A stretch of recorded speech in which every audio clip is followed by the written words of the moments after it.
तेलंगाना के जिले यादाद्री भुवनगिर के आलेर मंडल के श्रीनिवासापुरम में स्टोन क्रशर फैक्ट्री में लारी उलटने से 2 मजदूरों की मौत वाक़ई हो गई।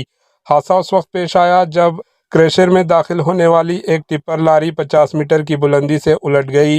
लारी में ड्राइवर के साथ 2 मजदूर भी शामिल थे। मध्य प्रदेश के 2 मजदूरों की मौत वाक़ई हो गई और दूसरे को तशवीशनाक हालत में हैदराबाद के गांधी अस्पताल मुंतकिल किया गया, जहां वो ज़ेर इलाज है, जिसकी हालत तशवीशनाक बताई गई। पुलिस जाए वाक़या पर पहुंचकर तहकीकात कर रही है। Bureau report, HN news.